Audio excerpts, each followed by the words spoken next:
বদরপুর শহরের জল নিষ্কাশনের অভাবে বহু মানুষ কৃত্রিম বন্যায় প্লাবিত।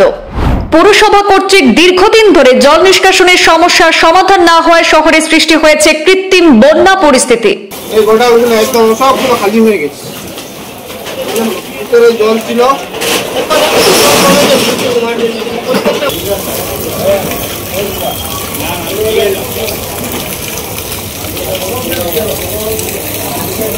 প্রায় 11টি ওয়ার্ডে বাড়ি এবং ব্যবসা প্রতিষ্ঠান জলের নিচে। পুর বোর্ডের ভূমিকা নিয়ে প্রশ্ন তুলেছেন বাসিন্দারা। পুরসভার ভূমিকা নিয়ে অসন্তোষ প্রকাশ, সমস্যা সমাধানের দাবি তুলেছেন এলাকাবাসী।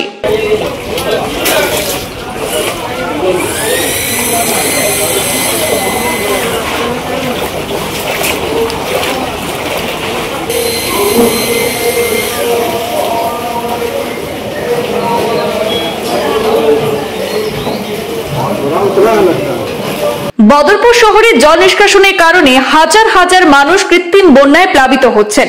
পুরসভার ব্যর্থতায় আজ কৃত্রিম বন্যায় ভয়াবহ পরিস্থিতি তৈরি হয়েছে বদরপুর এলাকায়। বর্তমানে এই সময় গোটা বদরপুর শহর এলাকা কৃত্রিম বন্যায় প্লাবিত হওয়ার পথে। বদরপুর শহরতলির অধিকাংশ পথ জলের নিচে। জল নিষ্কাশনের ব্যবস্থা না থাকায় শহরে প্রায় 11টি ওয়ার্ডের জনগণ কৃত্রিম বন্যায় ভুগছেন। অনেকের ঘর বাড়িতে জল ঢুকে যাওয়ায় জনগণ মারাত্মক সমস্যায় পড়েছেন। তার মধ্যে দেখা যাচ্ছে বিভিন্ন ব্যবসায়িক প্রতিষ্ঠানে, বাজারের বিভিন্ন দোকানে, ব্যবসায়িক প্রতিষ্ঠানগুলিতে জল ঢুকে প্রচুর জিনিসপত্র সেখানে ক্ষতি সাধন করেছে। শহরের প্রতিটি নালা, নর্দমা, ড্রেন নোংরা আবর্জনায় ভরে গেছে, ফলে জল নিষ্কাশন হচ্ছে না। আর এই কারণে শহরে প্রায় প্রতিটি ওয়ার্ডে কৃত্রিম বন্যার সৃষ্টি হয়েছে। নালা নর্দমাগুলিও পরিষ্কার পরিচ্ছন্ন করা হচ্ছে না, যার কারণে ভারী বৃষ্টিতে শহরের অনেক অলিগলি, বাড়ি ঘরে জল ঢুকে পড়েছে। এমনকি দোকানপাটেও, ব্যবসায়িক প্রতিষ্ঠানে জল ঢুকে ক্ষতিগ্রস্ত করেছে বিভিন্ন সামগ্রী। স্থানীয়রা পুরসভার দিকে প্রশ্ন তুলছেন। পুরসভার ভূমিকা নিয়ে অসন্তোষ প্রকাশ করেছেন এলাকাবাসী। কৃত্রিম বন্যার জন্য মূলত দায়ী বদরপুর পৌরসভা।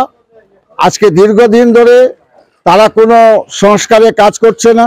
ড্রেন, রাস্তা, ব্রিজ কোনো সংস্কার করছে না, যার জন্য ভুক্তভোগী আজকে প্রতিটি ওয়ার্ডের জনসাধারণ।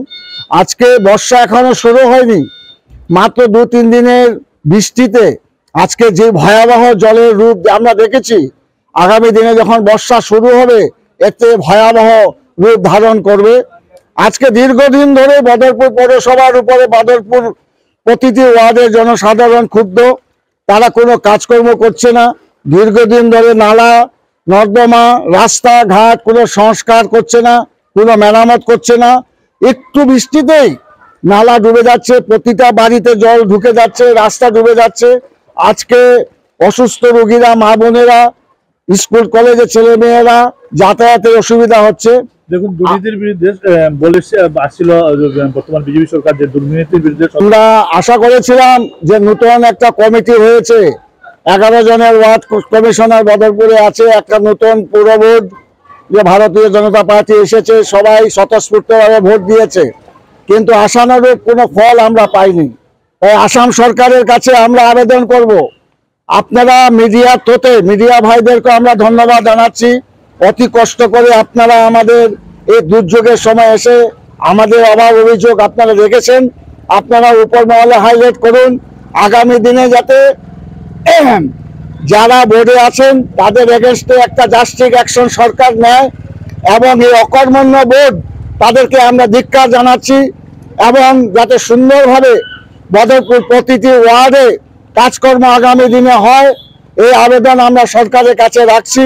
প্রতিটি মিডিয়ার ভাইদের কাছে আবেদন রাখবো, আপনারা সরকারের কাছে তুলে ধরুন যে দীর্ঘদিন ধরে বদরপুর পৌরসভার কোনো কাজ হচ্ছে না। বিশেষ করে আমরা যে 8 নম্বর ওয়ার্ডে থাকি, রামকৃষ্ণপল্লী, সেই ব্রিজটা যে জরাজীর্ণ অবস্থা, আজকে যে ড্রেনটার যে অবস্থা, আজকে ঊর্ধ্বতন কর্তৃপক্ষ প্রতিটা পৌরসভা চেয়ারপারসন থেকে শুরু করে ওয়ার্ড কমিশনার সবাইকে জানানোর পরেও কোনো কাজ হয়নি। আগামী দিনে কাজ হবে কিনা আমরা জানি না। তাই বর্তমান সরকারের কাছে আমাদের প্রশ্ন, এই পৌরসভা থাকার কোনো যুক্তি নেই। জনভোট দিয়ে পৌরসভা গঠন করেছিল, তারা আজকে কোনো কাজ করেনি, তারা সম্পূর্ণ ব্যর্থ হয়েছে বদরপুর পৌরসভা বোর্ড। আগামী দিনে যাতে সুন্দরভাবে কাজকর্ম হয় এবং একটা সুন্দর পৌরসভা যাতে আমরা সবাই গঠন করতে পারি, সেই চিন্তাধারা প্রতিটি বদরপুরের জনসাধারণ, প্রতিটি ওয়ার্ডের মানুষের কাছে আমি আবেদন রাখবো। আপনারা আগামী দিনে চিন্তা ভাবনা করবেন।